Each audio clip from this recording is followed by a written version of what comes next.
స్థిరమైన నమ్మకమైన రాబడినిచ్చేదిగా మొక్కజొన్న పంట రైతుల ఆదరణ పొందుతోంది. సాగులో అందివచ్చిన శాస్త్రీయతతో రైతులు ఎకరాకు 45 నుంచి 50 క్వింటాల దిగుబడిని నమోదు చేస్తున్నారు. రబీలో వరి మాగాణుల్లోనూ పత్తి, పసుపు పంటల తర్వాత రెండో పంటగాను మొక్కజొన్నను సాగు చేయడం పరిపాటి. ప్రస్తుతం పైరు పలు దశల్లో ఉంది. గత 3-4 సంవత్సరాల నుంచి కత్తెర పురుగు పంట విత్తింది మొదలు చివరి దశ వరకు ఆశించి దిగుబడులను తీవ్రంగా నష్టపరుస్తోంది.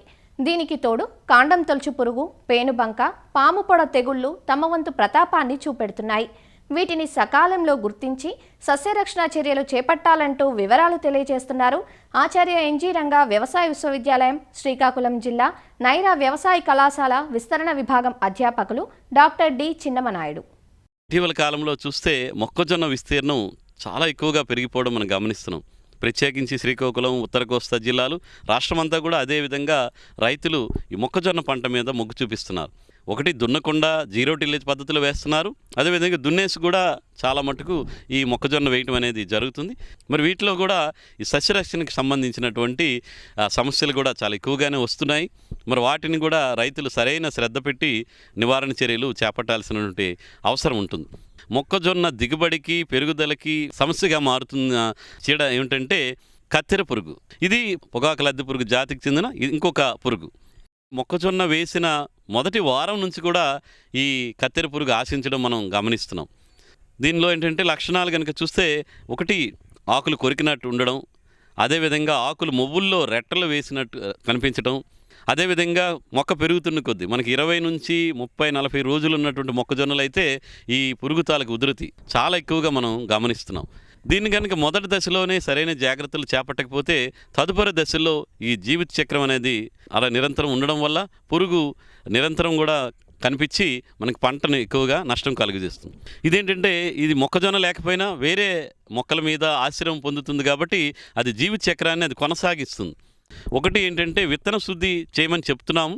1 కిలో విత్తనానికి 5 మిల్లీలీటర్ల ఈ 4-10 జియో కనుక కలిపి మనం విత్తన శుద్ధి చేసుకుంటే పంట తొలి దశలో ఈ కత్తెర పురుగు తాలూకా సమస్య అనేది తగ్గుతుంది. తదుపరి ఇంకా ఈ కత్తెర పురుగు నివారణలో భాగంగా ఏంటంటే మనం నిఘా పెట్టుకోవడం అనేది చాలా అవసరం. పంట వేసిన 10 రోజుల నుంచి కూడా ఈ కత్తెర పురుగు వచ్చేటువంటి అవకాశం ఉంటుంది. ఈ కత్తెర పురుగుకు సంబంధించిన లింగాకర్షక బుట్టల్ని పొలంలో ఏర్పాటు చేసుకొని ఉధృతి పెరుగుతుందా లేదనేది గమనిస్తూ ఉండాలి.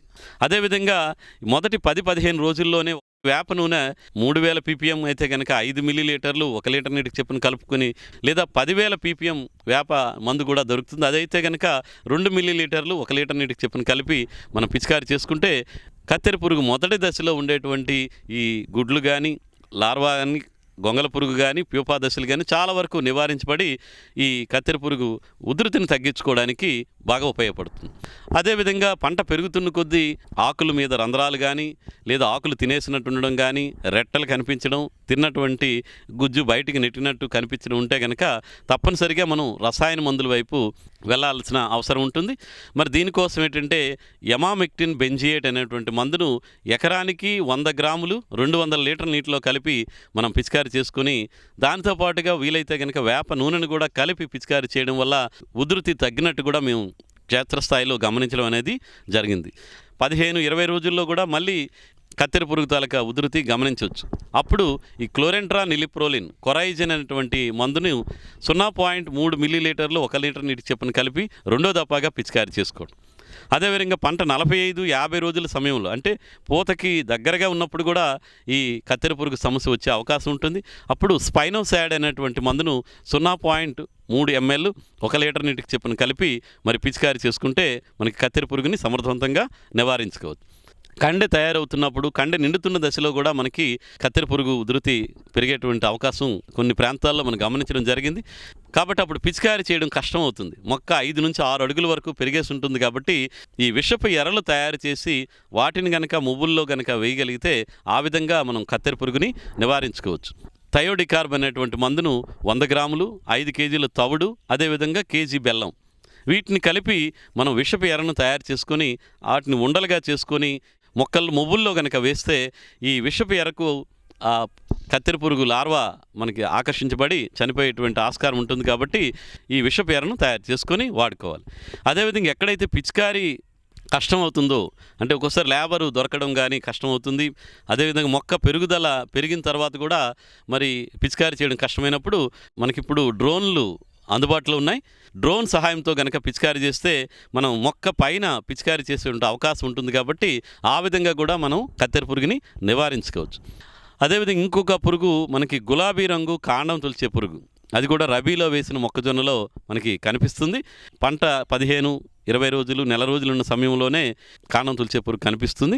ఇదేంటంటే మొక్కల ఆకులు కనుక చూస్తే ఈ సూదులతో రంధ్రాలు పెట్టినట్టు వరుసలో రంధ్రాలు కనిపిస్తాయి. అదేవిధంగా మువ్వు కనుక చూస్తే ఎస్ ఆకారంలో కటింగ్ చేసినట్టు కూడా సొరంగాల్లో కూడా కనిపిస్తుంటుంది. ఇది మువ్వుని తినేయటం వల్ల మొక్క వడిలిపోయి చనిపోవడం అనేది జరుగుతుంది. అలాంటి మొక్కలను కనుక పీకితే సులువుగా ఊడి రావడం అనేది జరుగుతుంది. ఏదైతే కత్తెర పురుగుకి నివారణ చర్యలో భాగంగా వేప నూనె కొడతామో దీనికి కూడా వేప కషాయం కానీ వేప నూనె తొలి దశలో కొట్టడం. దీంతోపాటు ఈ కార్బోఫ్యూరాన్ 3G గుళికలు ఎకరానికి 3 కేజీలు మొక్క మువ్వుల్లో పడేటట్టు ఈ కార్బోఫ్యూరాన్ గుళికలను కనుక 3-4 గింజలు ఒక మువ్వులో పడే విధంగా చేసుకుంటే ఎకరానికి 3 కేజీల కార్బోఫ్యూరాన్ 3G గుళికలు సరిపోతాయి.